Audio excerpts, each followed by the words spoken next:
अस्तरीकरण ज्या ज्या ठिकाणी या कालव्यांच्या मुळे ज्या भागामध्ये शेतकऱ्यांचं नुकसान होतंय, पिके होत आहे, शेतकऱ्यांच्या जमिनी उकळून जातात, ज्या भागामध्ये शेतकरी अशा सूचना करतील किंबहुना डिपार्टमेंटला पण दिसेल की इथं पाण्याचं वेस्टेज होतं, शेतकऱ्यांचं नुकसान होत आहे, त्या भागामध्ये त्या ठिकाणी अस्तरीकरण होईल.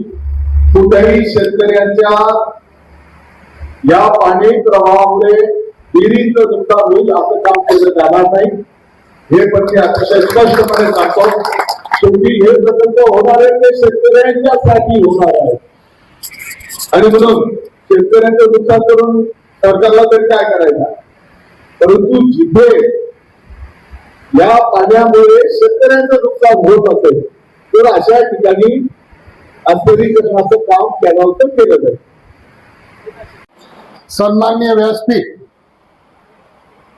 नारपार योजना ही वनारशे म्हणजे वनारशे, त्याबद्दल शंका नाही.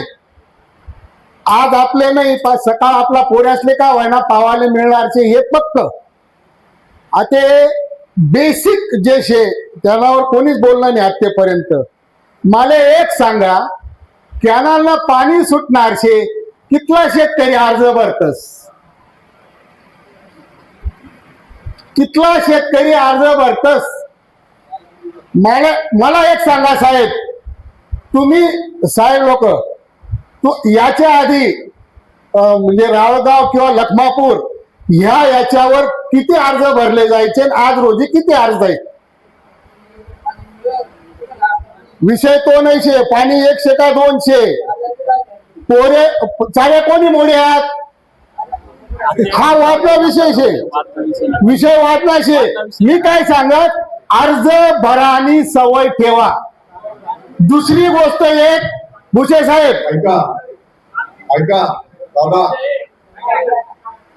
त्यांची शेखर आपण भावना अशीच आहे की रेकॉर्डवर आपलं अस्तित्व दिसलं पाहिजे. आपण असं बी 2-4 शेत्या पाटकरील देतच जाणतो ना का, पण ते जर पैसे अधिकृत शासनाला दिले, त्याची पावती जर असली तर उद्या आपल्याला ते क्षेत्र दाखवायला फायदा होतो. हे शेखर आम्हाला बोलायचं आहे. दुसरी गोष्ट अशी साहेब, मी 25 ते 30 मला वाटतं 25 वर्षापूर्वी water and land management institute वाल्मीला ट्रेनिंगला होतो 2 महिने. तिथं हा एक विषय टाकलेला होता की धरणामध्ये जो गाळ साठलेला, म्हणजे मी आपल्या चंकापूर बद्दल बोलत होतो त्यावेळेला बुद्धी तेवढी चंकापूर तेवढीच होती आणि आज पण तेवढीच आहे. तर तुम्ही जेव्हा पाणी टाकाल चंकापूर मध्ये, आज जरी आपण 2600 MCFT म्हणतो त्याची कपॅसिटी, पण ऍक्च्युली त्याच्यामध्ये किती पाणी असतं हे साहेबांनी सांगावं. म्हणजे जर गाळ उपसाय, आता तर खाडीमधली वाळू उपसली जाते, अशा पद्धतीने जर तुमच्याकडे योजना आहेत, यंत्रणा आहे, तर तो गाळ तुम्ही उपसा विकत घ्यायला शेतकरी पण तयार राहतील. दुसरी शासनाचं धोरण आहे, धरणामधला गाळ शेतकरी घेऊन जात असतील त्याला तो गाळ विनामूल्य त्या ठिकाणी दिला जातो. माझी आपल्याला विनंती की आपण पण त्या भागातल्या, कारण पिंपळगावले तर तू गाव आणणं काही परवडणार नाही, परवडणार चंद्रापूर मधून मी म्हणे नदी उपची घेस, तर त्या भागातल्या शेतकऱ्यांना आपण विनंती आवाहन करू. आणि राहिला विषय, तुम्हाला जे केटीवेअरला परवानगी मिळाली तो तिथे गाळ होता म्हणून परवानगी मिळाली आणि आयोजित केलेले आहे. प्रामुख्याने निश्चितपणानं भुसे साहेबांचं या ठिकाणी निश्चितपणानं त्याचा आभार मानलं पाहिजे. बांधवांनो, गेल्या अनेक वर्षाचा रखडलेला हा प्रकल्प आहे. या प्रकल्पाला अनुसरून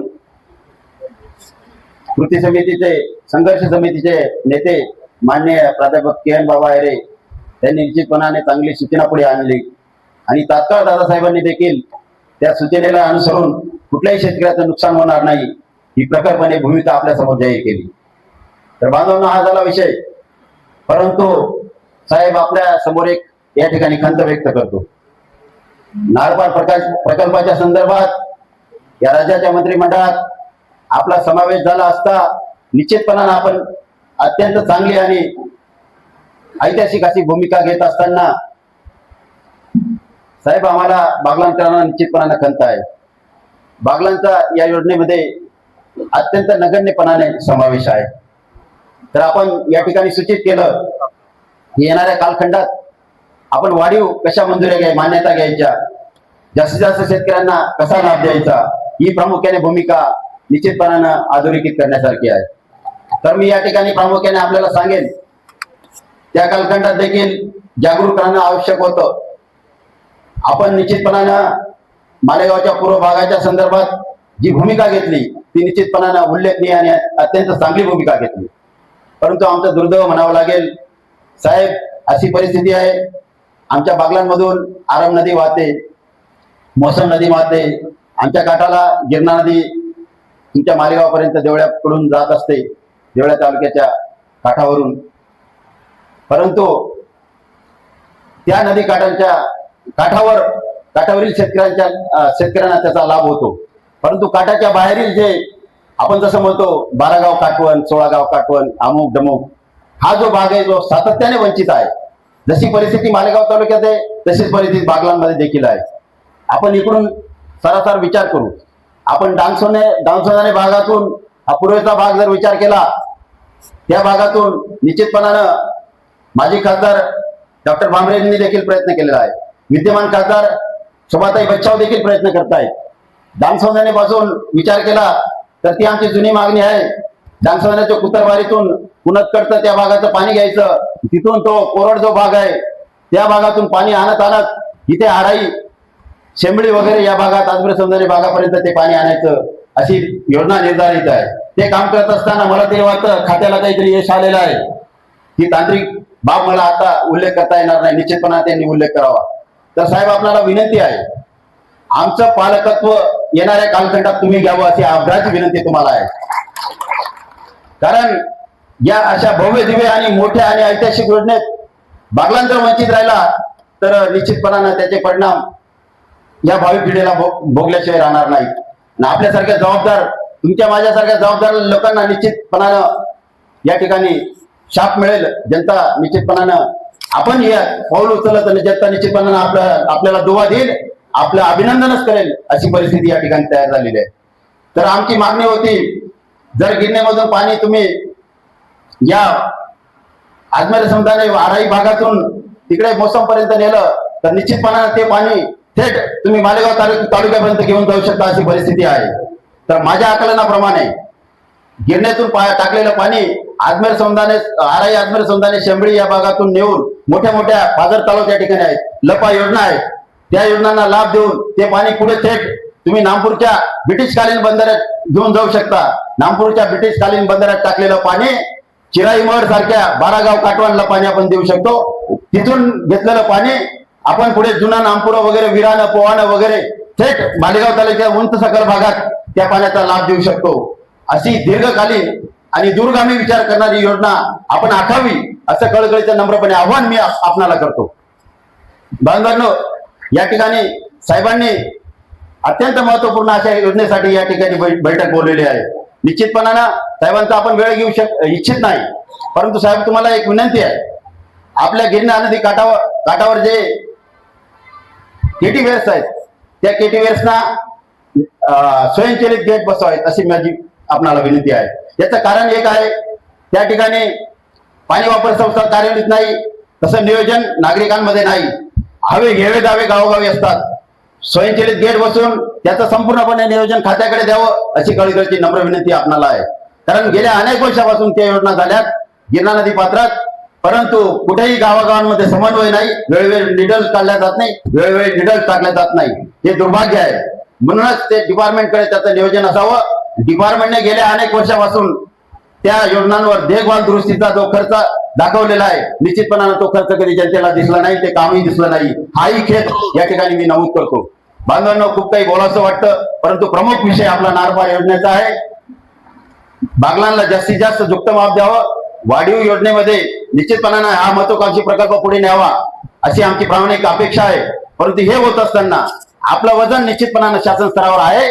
निश्चितपणानं आपण शासनाकडे आम्ही केलेल्या मागणीच्या संदर्भात इतर मान्यवर नेते देखील या ठिकाणी मागणी पुढे आणतील. माझे आमदार संजय चव्हाण साहेब आहेत, डॉक्टर विलास बच्चाव साहेब आहेत, माननीय राघव नाना, सर्व जाणकार मंडळी आहेत. त्यांनी देखील मी माझ्या बुद्धीप्रमाणे त्या सूचना मांडल्या, त्यांनी देखील याच्यात सहभाग घेऊन बागलांचा कसा काय पलाट होईल या दृष्टीने प्रयत्न करावेत असं कळकळीचं नम्रपणे आवाहन करतो आणि थांबतो. विशेषतः साहेब, आपल्याला एक छोटीशी विनंती अशी आहे की या महत्वपूर्ण बैठकांसाठी, या महत्वपूर्ण योजनांसाठी शासकीय सहभागात या धुळे लोकसभा मतदारसंघाच्या खासदार डॉक्टर शोभाताई बच्चाव यांचा देखील आपण सहभाग करून घ्यावा.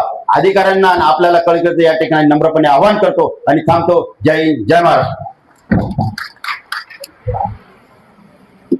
बापू, आजची जी बैठक आहे ही, हा कार्यक्रम कधी ठेवायचा, कुठे ठेवायचा या विचारासाठी आहे. वाढीव योजनेमध्ये लक्ष राहू द्या. ही रास्ता आहे, सगळेजण मान्य करतील. मी 3 आठवड्यापूर्वी कुलूप लाव आंदोलन चालू केलं होतं.